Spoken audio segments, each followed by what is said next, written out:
21번 문제는 전력 원선도에서 구할 수 없는 것을 고르라고 했어요. 저희는 전력 원선도에서 알 수 있는 사항을 먼저 알아볼게요. 우선 첫 번째로 송수전할 수 있는 최대 전력이 있고요. 그 다음에 송수전단 전압 간의 상차각이 있습니다. 그리고 전력 손실과 송전 효율을 알 수 있고요. 그 다음 수전단의 역류를 알 수 있습니다. 그리고 조상설비 용량, 그리고 송전단과 수전단의 유효전력, 무효전력, 그리고 피상전력을 알 수 있습니다. 그래서 저는 최, 상, 전, 송, 역, 조, 그리고 유효, 무효, 피상 이런 식으로 암기를 해줬어요. 다시 최, 상, 전, 송, 역, 조, 그리고 유효, 무효, 피상 이런 식으로 암기를 해두시면 편해요. 그래서 1번 보기를 보면 여기 최대 전력, 최 있죠? 그 다음 상차각, 상도 있습니다. 그리고 선로 송실과 송전 효율, 여기 송도 있죠? 근데 전력 원선도에서는 과도 극한 전력을 알 수 없어요. 그리고 또 알 수 없는 게 뭐냐면 코로나 손실, 이것도 알 수 없습니다.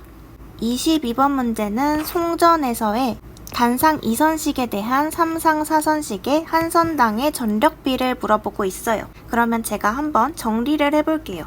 우선 단상 2선식, 이때는 저희가 총 공급 전력을 단상 2선식이니까 P12로 표현을 할게요. 이때 전력을 VI 코사인 세타라고 구하잖아요. 그러면 한 선당 송전 전력은 어떻게 될까요? 지금 2선식이니까 한 선당이면 2로 나누면 되겠죠? 이 총 공급 전력을요. 그래서 저희가 한 선당 송전 전력을 P12는 2P12 프라임 이렇게 볼 수가 있겠죠? 그러면 이번에는 단상 3선식을 볼게요. 단상 3선식이니까 P13라고 씁시다. 저희가 이때도 VI 코사인 세타라고 총 공급 전력을 구했을 거예요. 근데 지금 이 VI 코사인 세타는 P12랑 같죠? 그랬을 때 한 선당 송전 전력은 어떻게 구할까요? 이때는 3분의 P12를 해주면 되겠네요. 근데 저희가 P12는 2P12 프라임이라고 했죠, 위에서. 그렇기 때문에 단상 3선식의 한 선당 전력은 3분의 2P12 프라임이 됩니다. 그러면 이 3분의 2를 대충 67%라는 거를 알 수가 있죠. 자, 이번에는 3상 3선식을 볼게요. 3상 3선식이니까 P33라고 적어주고 우리가 이때는 전력을 루트 3 VI 코사인 세타라고 구했었죠. 이때는 한 선당 전력을 지금 3상 3선식이니까 선이 3개가 있죠. 똑같이 3을 분모에 적어주면 한 선당 전력이 나오겠죠. 그랬을 때 마찬가지로 3분의 2 루트 3 P12 프라임이 됩니다. 그러면은 요게 대충 115%가 나올 거예요. 그럼 마지막으로 3상 4선식을 봅시다. 3상 4선식은 3P34 이것도 마찬가지로 루트 3 VI 코사인 세타라고 구하죠. 그러면 한 선당 전력은 3상 4선식이니까 4로 나눠줘야겠죠. 그러면 요거는 4분의 2 루트 3 P12 프라임이 될 거예요. 그러면 요거는 대충 87%가 나옵니다. 그렇기 때문에 지금 문제에서 단상 2선식에 대한 3상 4선식의 한 선당 전력비는 얼마인지 물어보고 있기 때문에 여기 87%가 정답인 거겠죠? 그래서 2번에 0.87이 되는 거예요.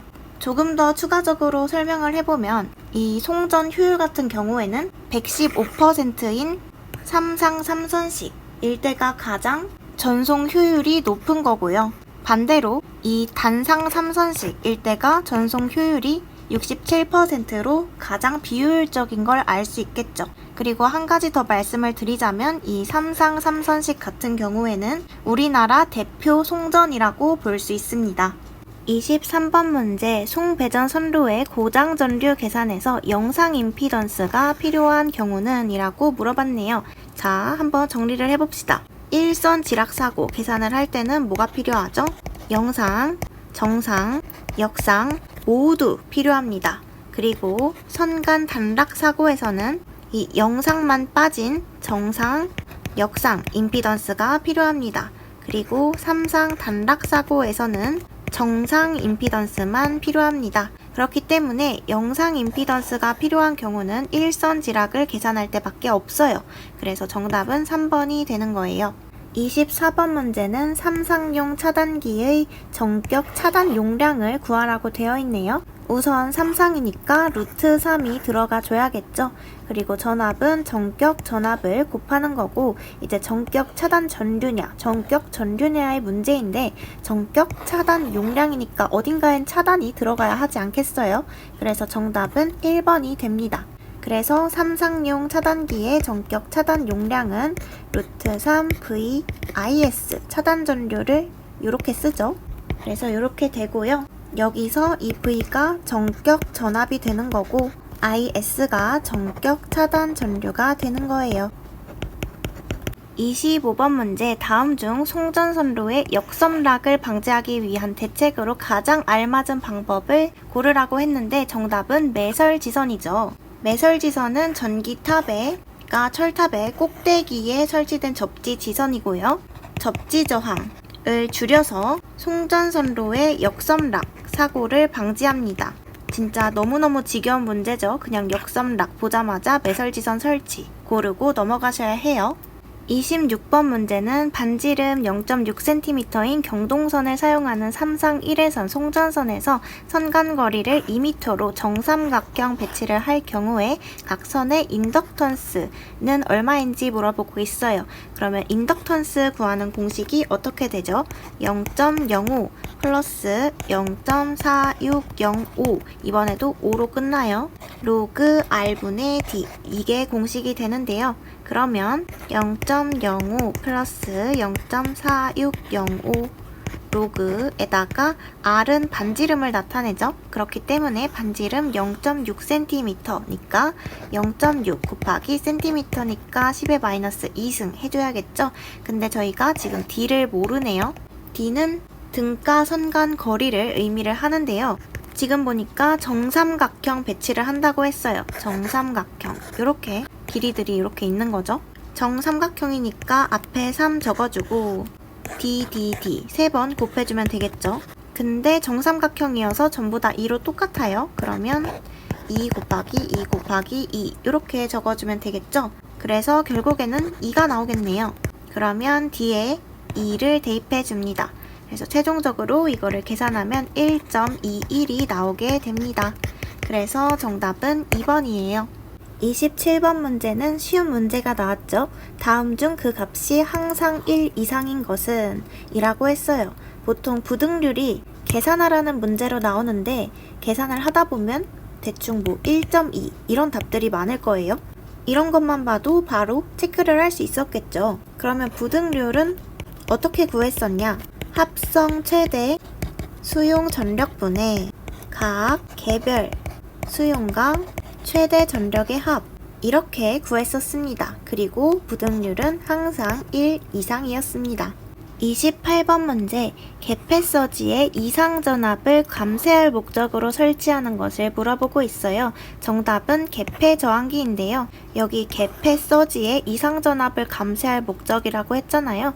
개폐가 들어가 줘야겠죠. 개폐저항기 같은 경우는 차단기와 병렬로 설치를 하고요. 차단기를 차단할 때 발생하는 이 개폐서지, 이상전압을 억제합니다. 29번 문제, 전원이 양단에 있는 환상선로의 단락보호에 사용되는 계전기, 이거는 바로 방향거리 계전기죠. 방향거리 계전기 같은 경우에는 전원이 2개소 이상인 환상선로의 단락보호용으로 많이 쓰이고요. 사실 이거를 몰랐어도 부족전압 계전기는 전압이 일정 값 이하로 떨어졌을 때 작동을 하겠죠. 마찬가지로 부족전류 계전기도 전류가 어느 일정 값 이하로 떨어졌을 때 작동하는 계전기일 거예요. 2번, 4번 아웃이고요. 선택 접지 계전기는 말 그대로 특정 접지 상태를 선택해서 보호하는 계전기겠죠. 정답은 1번밖에 될 수가 없어요. 30번 문제는 투과파 전압을 구하는 문제네요. 투과파 전압 V는 투과 계수에다가 입력 전압을 곱하면 되겠죠. 근데 그러려면 투과 계수를 먼저 구해줘야겠네요. 투과 계수 알파라고 하죠. 알파는 Z1 플러스 Z2분의 2Z2죠. 전부 위에 2예요. 그랬을 때 Z1은 500이라고 주어져 있고 Z2는 1500이라고 주어져 있어요. 그러면 500 플러스 1500 적어주고 2 곱하기 1500 해주면 되겠네요. 그러면은 이게 2000분의 3000이니까 2분의 3이겠네요. 그러면 알파는 2분의 3이라고 구했고 입력 전압 V1은 여기 600kV라고 적혀져 있네요. 그럼 600면 약분해서 300 해서 900이 정답이 되겠네요. 그래서 3번. 31번 문제 직렬 리액터의 용량을 계산하는 식을 물어보고 있어요. 직렬 리액터의 용량 L은 오메가 제곱 C분의 1 이렇게 하죠. 근데 직렬 리액터는 뭐예요? 제호고조파를 제거하기 위해서 사용하죠. 그렇기 때문에 일단 오메가 같은 경우는 2파이 F라고 표시를 할 수 있고 이 F에다가는 제호고조파 제거니까 5F라고 적어줍니다. 그래서 요거에 제곱 C를 해준 게 정답이 되겠네요. 그래서 2랑 5 곱해서 10. 그래서 정답은 4번이 됩니다. 지금 보니까 F가 아니라 F0라고 되어 있으니까 저도 제로를 붙여줄게요. 아무튼 정답은 4번. 32번 문제는 삼상 단락전류를 계산하는 문제네요. 그러면 삼상 단락전류 공식이 어떻게 되죠? %Z분의 100 IN 이렇게 쓰죠. 그랬을 때 이거를 계산을 해줘야 되는데 전격 전류가 안 주어져 있는 것 같아요. 하지만 저희는 당황하지 않고 삼상에서 P는 루트 3VI이기 때문에 I를 여기다가 넣어주면 되겠죠. 그러면 %Z분의 100 곱하기 I에다가는 루트 3V분의 P를 넣어주면 될 거예요.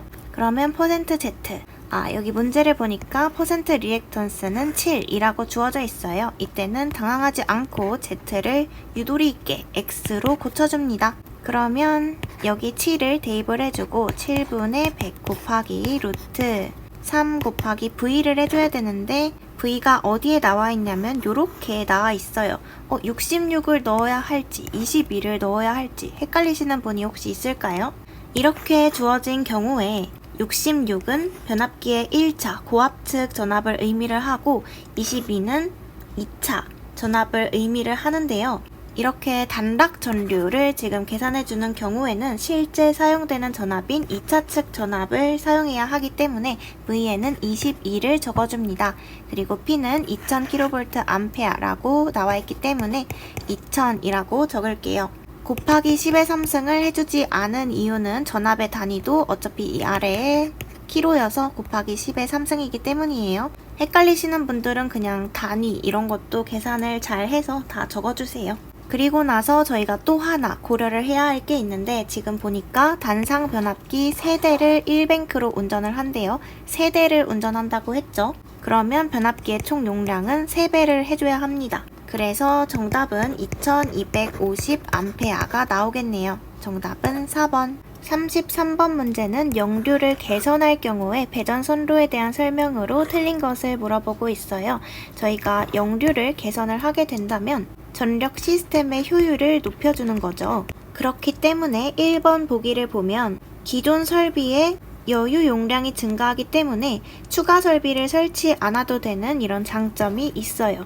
그리고 2번 보기를 보면 전압 강화의 감소라고 나와 있는데요.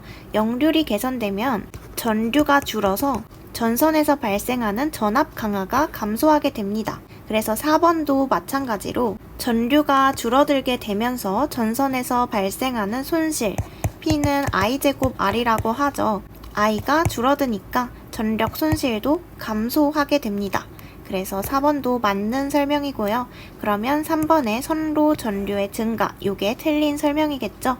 그리고 역류를 개선할 경우에 또 한 가지의 효과가 있는데요. 전기 요금 절감, 요것도 같이 외워두셔야 해요. 아무래도 전력 손실이 감소를 하게 되면서 실제 사용하는 전력량이 늘어나기 때문에 전기 요금이 줄어들게 되겠죠. 이 네 가지를 모두 암기해주세요. 34번 문제는 한류 리액터를 사용하는 가장 큰 목적이 뭔지 물어보고 있어요. 정답은 4번의 단락 전류의 제한 때문인데요. 이걸 아직 못 외우신 분들은 한류 리액터, 한에 니은 받침이 있죠. 그리고 4번에 단에도 니은 받침이 있어요. 이렇게라도 암기를 해주셔야 합니다. 왜냐면 잘 나오거든요. 그래서 리액터를 한번 쭉 정리를 해보고 갈게요. 한류 리액터 말고도 자주 나오는 게 분로 리액터가 있죠. 분로 리액터는 뭘 방지하기 위한 거죠? 페란티 현상의 방지책입니다. 그럼 이 페란티 현상은 왜 일어나는 거냐? 바로 송전단, 발전기 쪽의 전압보다 수전단, 수용기 쪽의 전압이 높아지는 이런 현상입니다. 이거는 이제 원인이 긴 송전선로의 자체 정전 용량, 이 C 때문에 생기는 건데요. 그렇기 때문에 이 페란티 현상을 방지하기 위해서 수전단의 인덕턴스를 병렬로 연결을 해줍니다. 그 다음에 또 자주 나오는 리액터가 직렬 리액터가 있죠. 이거는 다들 아실 것 같은데 제후고조파를 제거하기 위한 목적이죠. 그리고 또 소호 리액터도 있어요. 소호 리액터는 지락전류의 소멸 목적이죠. 요것도 전부 다 같이 알아두세요. 35번 문제는 취수 방법에 따른 분류가 아닌 것을 물어보고 있네요. 그러면 취수 방법에 따른 분류를 한번 알아볼까요? 첫 번째로 우선 수로식 발전이 있고요. 두 번째로 댐식 발전이 있습니다. 세 번째는 이 수로식과 댐식을 합친 댐수로식 발전이 있고요. 그 다음에 이응 2개 들어가는 유역 변경식 발전이 있습니다. 마지막으로 이건 잘 안 나오는 것 같긴 한데 양수식 발전이 있어요. 그래서 1번에 댐식 맞고 수로식 맞고 댐이랑 수로 합한 댐수로식도 맞고 유역 변경식도 맞고 조정지식이 틀렸네요. 그래서 정답은 3번입니다. 36번 문제 배전선로에서 3상 3선식 비접지 방식을 채용할 때 나타나는 현상은 바로 4번 1선 지락 고장 시 건전상의 대지 전이 상승이 크다 인데요. 비접지 방식에서는 한 줄만 사용을 해서 전력을 보내요. 그럼 이 만약에 한 줄에 문제가 생기면 땅의 전압이 엄청 크게 오르게 되는 거죠. 그렇기 때문에 위험할 수 있어요. 그래서 비접지 방식에서는 이렇게 한 선이 고장이 나게 되면 건전상의 대지전이 상승이 상시 대지 전압의 루트 3배 증가를 해서 전위 상승이 큽니다. 37번 문제 전력계통을 연계시켜서 얻는 이득이 아닌 것은 이라고 했네요. 1번 보기를 먼저 볼게요. 배후 전력이 커져서 단락 용량이 작아진다 라고 되어 있는데 단락 용량은 커지게 됩니다. 이렇게 전력 계통을 연계시키게 되면 계통이 병렬로 연결이 되어 있기 때문에 합성 임피던스가 줄어들고 그렇게 되면 이제 단락 용량이 증가하게 돼요. 단락 용량이 증가하게 되면 고장이 전파될 가능성도 높아지겠죠? 그리고 2번 보기를 보니까 부하 증가 시 종합 첨두 부하가 저감된다고 나와 있네요. 이거는 무슨 말이냐면 전체적인 부하가 균일하게 분산이 되어 있기 때문에 안정적으로 시스템이 작동할 수 있다라는 걸 의미하고요. 3번은 공급 예비력이 절감된다고 나와 있어요. 계통을 연계시키기 때문에 여분의 예비력이 많을 필요가 없겠죠. 그렇기 때문에 공급 예비력이 절감되어서 시스템 운영 비용도 절감할 수 있고 그렇습니다. 그리고 마지막으로 공급 신뢰도가 향상된다 라고 나와 있어요. 이렇게 연계된 계통은 서로 보완하고 지원하기 때문에 공급 신뢰도가 향상되는 것도 맞는 설명입니다. 그래서 정답은 1번이 되는 거예요. 38번 문제 비등수형 원자로에 대한 설명으로 틀린 것을 물어보고 있네요. 비등수형 원자로는 뭐냐면 물을 끓여서 직접 증기를 만들어서 전기를 생산하는 원자로입니다. 그리고 1번 보기를 보면 연료로 농축 우라늄을 사용한다고 되어 있어요. 이 농축 우라늄을 사용하면 에너지를 더 많이 생산할 수 있게 해주고요. 맞는 설명입니다. 그리고 2번 보기를 보니까 냉각제로 경수를 사용한다고 되어 있네요. 경수는 물을 말하는 거죠.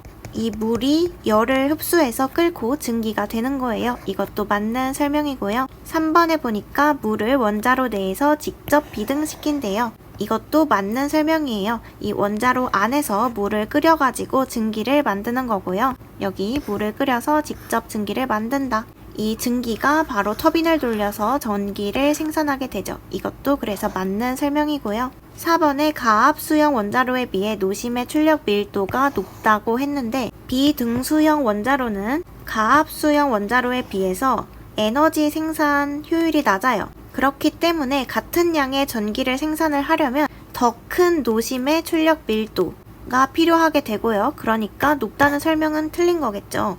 그래서 정답은 4번입니다.